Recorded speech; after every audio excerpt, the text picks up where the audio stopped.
R. Kelly. Kels is suing. Let me get this right. I want to make sure that I got all of my information correct. R. Kelly is suing, and he filed a lawsuit against the Bureau of Prisons staff for the leak of his personal information before his Chicago trial. Now, I heard that R. Kelly, and I seen an actual viral video of him singing. He looked like he having a good old time inside of prison. Am I off? Is it just me, or does R. Kelly look like he having a great time in prison? But he's suing, and justifiably so. We may not necessarily agree with whatever it is that he was convicted of. We may not necessarily agree with how it is that he was rocking out with Aaliyah and all of this other type of stuff, right? It's a lot of people on the different sides of the fence. And I know it's a lot of people still listening to The Chocolate Factory. You know what I'm saying? I know it's a lot of people that's listening to TP2.com. It's a lot of people still listening to R. Kelly's music and catalog. They may be doing it in secret because they don't want you to know. They don't want that smoke that come along with it. But let me tell you something. Kel said, I'm tired of all of my information and I don't feel like I got a fair trial. And I'm going to be honest with you. I don't think he got a fair trial either. I don't agree with what he did. But at the same time, we live in the United States of the Americas. The United States of the Americas. And then in the U.S. of A, it's innocent until proven guilty. And we have laws and courts that put us in a position to be able to reasonably defend ourselves, hopefully, right?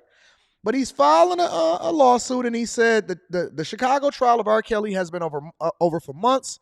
But on Monday, a lawsuit filed by with the U.S. District Court of Northern Illinois alleged personal details about the R&B star were leaked by staff from the U.S.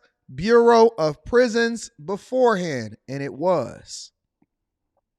He had every right to be able to be confident, thinking that the Bureau of Prisons would protect his information and not exploit. But unfortunately, certain Bureau of Prison officers did just that.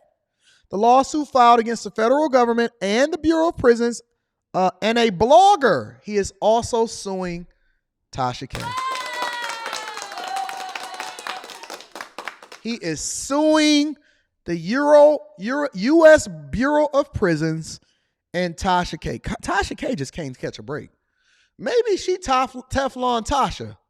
I think that Tasha K must Tasha K got something happening out here in these streets to where she got all of the information. She can find out what's going on before y'all all find out what's going on. And she get more lawsuits than a tabloid. More lawsuits than a tabloid. Remember when Tasha K had leaked the information about what was going on with R. Kelly and all of his stuff that then he's alleging that he didn't get a fair trial as a result of it?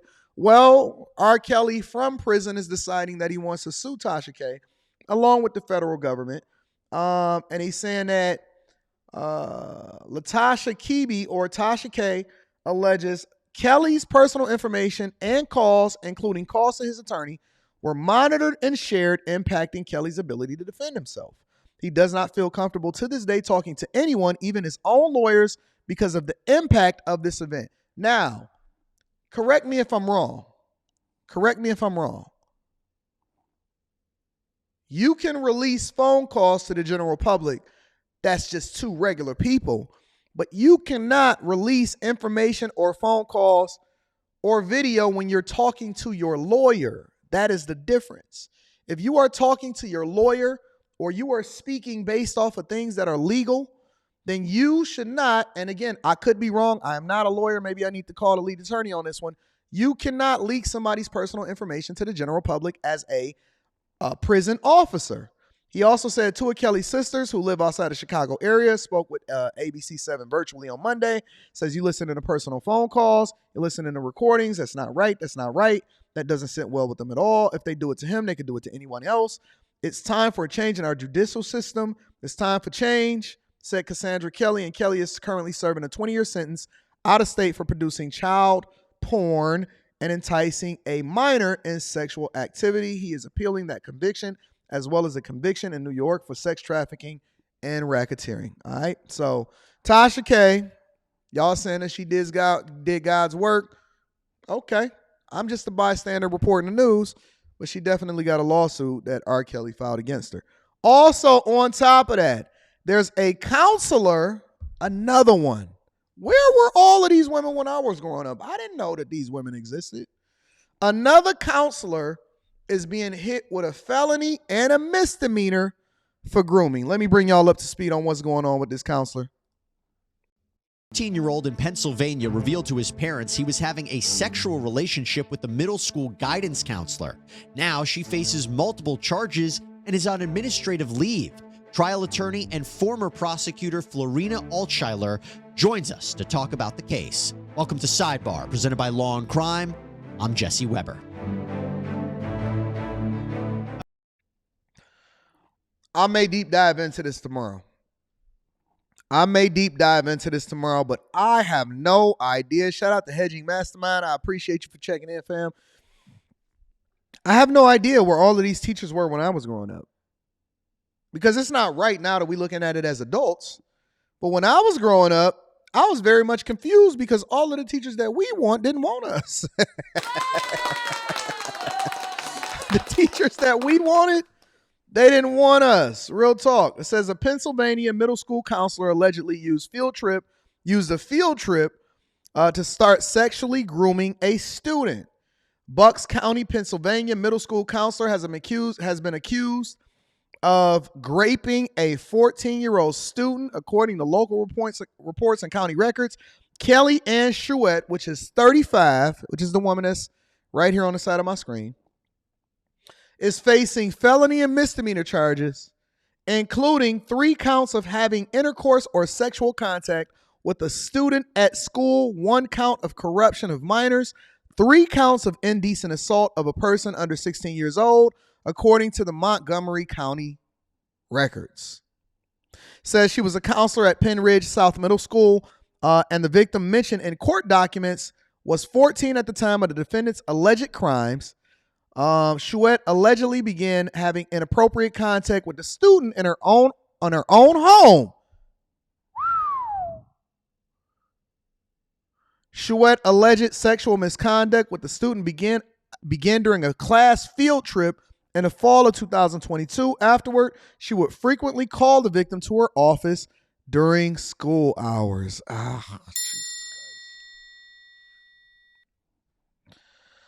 Suspect and the victim allegedly used school apps like Canvas. Jesus Christ. You got to be kidding me. Use school apps like Canvas to contact each other during the academic year. Looked like he was trying to hold it down. When the school ended for the summer, the counselor and the student allegedly messaged each other on Snapchat, a social media app that allows messages to disappear after a specified period of time. She allegedly had sexual conduct with the student in her car, outside a supermarket, in her home, at the victim's home when his parents were away. Jesus Christ. On Friday, she was placed on administrative leave from the school when the school first became aware of her alleged misconduct in July 2023. While we refrain from making premature judgments about the actions of a staff member or facing prosecution, it is crucial to reiterate the district's stance against any inappropriate contact between the school district employee and a student. Such behavior will not be tolerated. Listen, fam. Listen. I have no clue how these snow hares are out here doing what it is that they doing and not actually dealing with grown men. They prefer to deal with younger people, apparently. But I have no clue also where these women were when we were in school, because I was confused as a young man and I thought that I needed some guidance and some counseling at that particular time. But apparently there were none to be had. So I'm sure she's going under the jail. She's going to have a felony on her record. But we're going to see what happens. We're going to keep it in the loop. And then last but not least, ladies and gentlemen, Stellantis is offering buyouts on the money front. Now, y'all know that Stellantis recently did a deal with the UAW, right? Along with GM and Ford. And GM's Kentucky plant and Ford's Michigan plants are rejecting the deal that the UAW is presenting to its members. But Stellantis specifically saying that they're offering 6,400 U.S. salaried employees voluntary buyouts as it worked to cut costs amid the transition to electric vehicles and agreeing to a new UAW contract. So that's the thing that people don't understand. On one front, you could say, well, yeah, they won their contract, right? But on the next front, they got to get rid of 6,400 people in order to be able to pay them and continue to invest in their future. It says that the buyouts will be about half the company's U.S. salaried employees and not represented by a union. These are non-union members, which is currently 12,700 people. So they're trying to get rid of half of their workforce. Another 2,500 Stellantis U.S. salaried workers are unionized and not being offered the current buyout. So they probably just going to get laid off.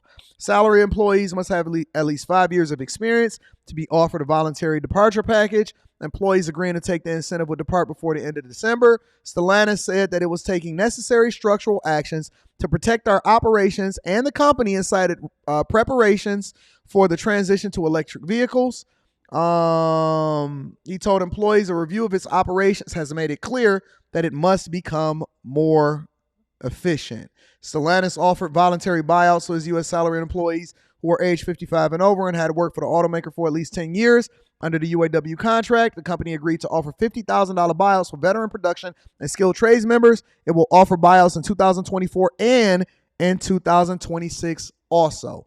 So the idea is that they feel like they can't afford to continue to run up the check and run up the bag under the current agreement that they've agreed on with the UAW, along with the investments that they have to make in research and development. And so as a result, they have to get rid of some people. And so now, as of now, they're offering voluntary buyouts. But if they don't get them, I suspect, and this is my opinion, that they will then lay people off if they don't get enough people that's willing to take the buyout. So the idea is this. If you are an employee that's being offered a buyout, you may want to consider it. And here's why. Because they may give you a package and they may incentivize you to do the thing that you were already going to do in the first place. So if you were looking to make a move, now is your time. If you were looking to make a move into a different position, you have a couple months before you can start interviewing, getting yourself in the right position so that you can accept the buyout, get the package, and then still level up at the same time. That's the play if you have the ability to do so.